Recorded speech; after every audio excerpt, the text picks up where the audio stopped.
Oi, gente, eu sou a Kailane Garcia, estudante de jornalismo e repórter da TV Unifor. E hoje eu estou aqui com o Felipe Neri. Boa tarde, Felipe. Boa tarde. O Felipe, que é fonoaudiólogo, ele também é especialista em voz e egresso da nossa Universidade de Fortaleza. Hoje ele vai falar um pouquinho pra gente sobre a trajetória dele como profissional. E, Felipe, eu queria te agradecer muito pela disponibilidade, pela oportunidade de estar aqui conversando com você e sabendo um pouco mais também. Eu que agradeço o convite. Felipe, então, para a gente começar a nossa entrevista, como foi que você descobriu esse seu interesse pela fonoaudiologia? Quando foi assim que você, de fato, pensou, eu acho que é essa carreira que eu quero seguir? Eu acho bem clichê dizer isso, mas eu penso que a fonoaudiologia me escolheu para ser fonoaudiólogo. Porque na minha família, a maior parte da minha família é formada por professoras. Então, durante toda a minha trajetória, minha infância e minha adolescência, eu via que as minhas tias sofriam muito de alterações vocais. Então, perdiam a voz com muita facilidade. E isso me intrigava muito e me chamava a atenção. Poxa, o que é que eu posso fazer para melhorar? Eu queria entender como é que isso acontece e como eu posso melhorar isso na vida delas. Tanto que a maior parte, por exemplo, o meu mestrado foi voltado para a saúde vocal do professor aqui de Fortaleza, né? Mas assim, voz, o som, as emoções que o som transmite através da voz, né? Sempre me chamou a atenção, eu sempre fui naturalmente atraído para isso. É muito legal saber disso, e principalmente eu também sou filha de professora. Então eu vejo muito essa alteração vocal, às vezes minha mãe também tá um pouco rouca, meus tios também que são professores, às vezes estão um pouco roucos, perguntam o que aconteceu, não, mas é porque eu usei um pouco mais minha voz. Então é muito interessante porque é uma coisa tão cotidiana e a gente muitas vezes nem percebe esse problema em si, né? Então, muito interessante saber disso. E às vezes elas nem percebem porque elas não têm essa percepção da própria voz, do próprio som, do próprio corpo. E ele precisa de profissionais que auxiliem nesse sentido. Você estudou aqui na Unifor, você é egresso, você também fez seu mestrado aqui, né? Que você está conversando com a gente agora. Então, como foi a sua trajetória aqui na Unifor? Como é que você acha que ela lhe deu um diferencial como profissional? Bom, desde o primeiro semestre, a gente se insere em programas de extensão, né, programas que a gente observa o atendimento de outros profissionais. E um desses programas foi o estágio voluntário que eu fiz no NAMI, Núcleo de Atenção Médica, né? E lá, o fonoaudiólogo responsável pelo setor do ambulatório de fonoaudiologia atendia muitos cantores que vinham com muitas demandas e queixas vocais. Então, observando, aprendendo e até atuando junto com esse profissional, acendeu aquele fogo, aquela fagulha que hoje me transformou talvez em uma referência, não sei, no atendimento com esse público. Você fez o seu projeto de mestrado, você estava falando um pouco antes. Me conta mais um pouco sobre ele. Bom, eu fiz o programa de saúde vocal aqui no mestrado acadêmico em saúde coletiva, né? Então, a gente trabalhou basicamente com a voz dos professores da rede municipal de ensino aqui em Fortaleza.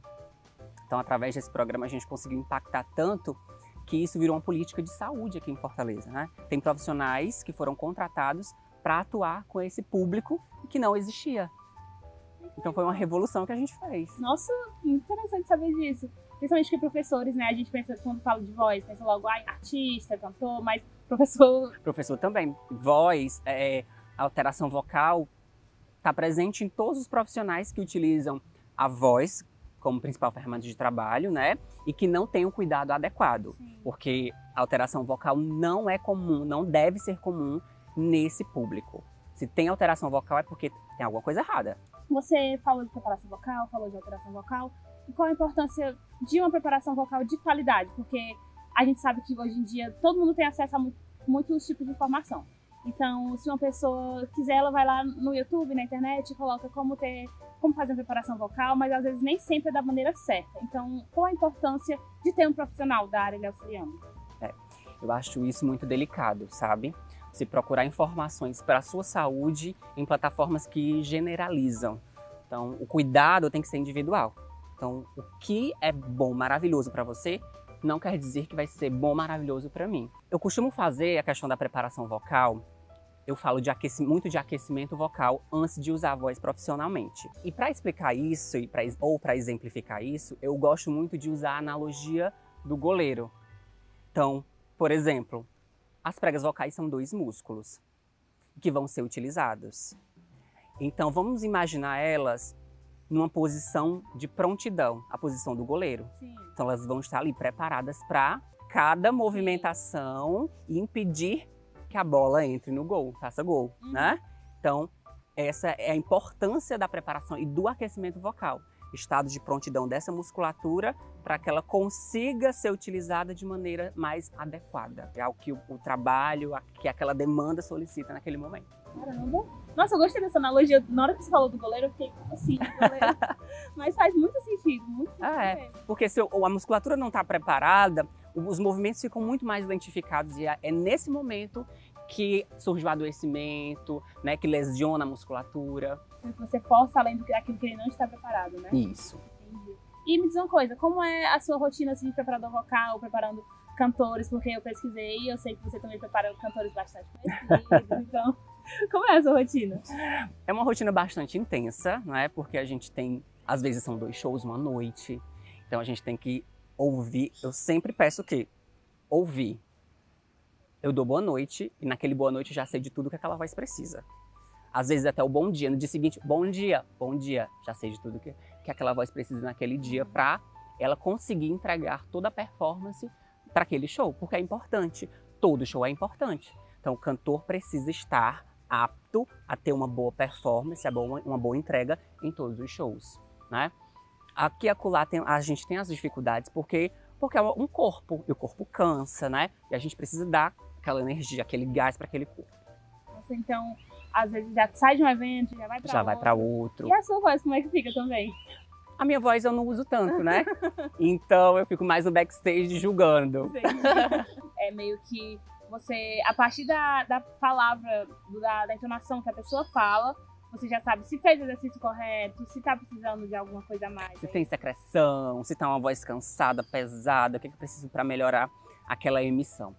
E geralmente tem tipo, algum padrão, algo que você, alguma técnica que você utiliza mais, por exemplo, digamos que a maioria das pessoas que você ajuda, elas têm secreção, como você falou. Tem assim um padrão de alguma forma?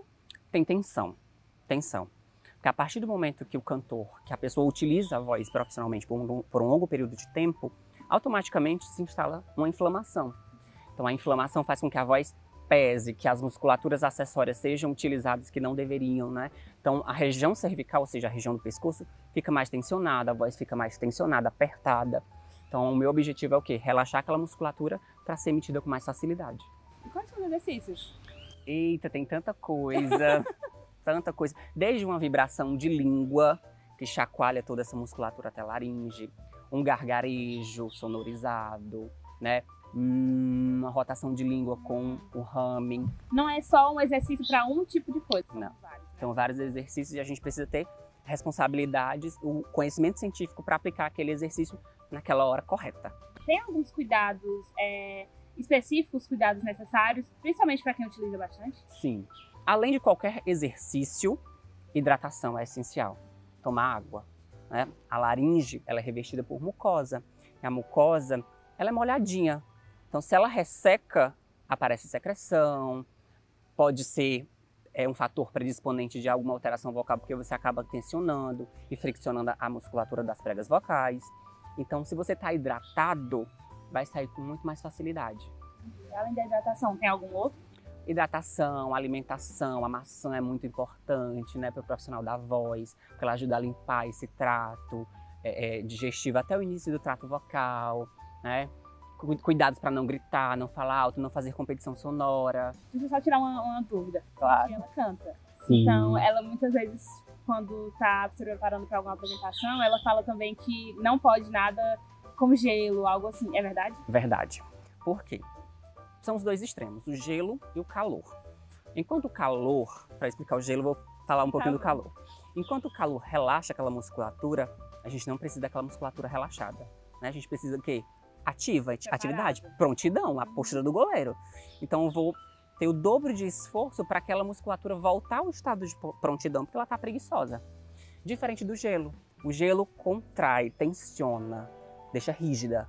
Então eu vou ter muito mais esforço com o gelo do que com o calor, para reaquecer essa musculatura e voltar a uma maleabilidade, uma flexibilidade. Então são dois estágios, o calor é só um, aí pro gelo tem que voltar pro estado do calor. Do calor. Isso. vou ter que cuidar da minha voz, né? Eu gosto bastante de coisa gelada. Pois Desde que não seja antes de usar a voz profissionalmente. Pois é, então, eu tô pensando aqui nisso, porque jornalista também usa bastante a voz, né? Muito. Pois é.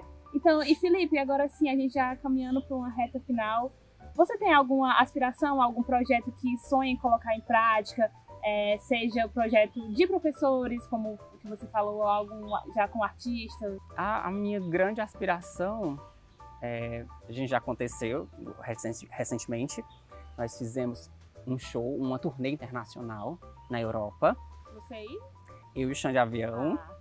E à medida que a gente vai conseguindo e conquistando o que a gente quer, outras coisas vão acontecendo, né? Quem sabe um artista internacional também, né? Entra para o meu portfólio. Sim, e é muito interessante e eu tenho certeza que com essa preparação que você vem tendo, esses projetos são bonitos e você consegue rapidinho. Amém. Felipe, muito obrigada pela sua disponibilidade, muito obrigada por essa conversa, assim, foi uma conversa muito proveitosa, eu aprendi também as coisas cuidados que eu devo ter também. Eu desejo todo o sucesso do mundo para você também, espero te ver em breve novamente e quem sabe em algum show aí, quando eu estiver lá, eu posso falar, eu conheço o preparador vocal, hein? Eu conheço o fonoaudiólogo. Conheço o fonoaudiólogo. Muito obrigada, viu, Felipe? Eu que agradeço. Gente, a nossa entrevista vai ficando por aqui. Eu me despeço de vocês, mas já aviso que é para vocês continuarem de olho em todas as redes sociais da TV Unifoca, certo? Até mais!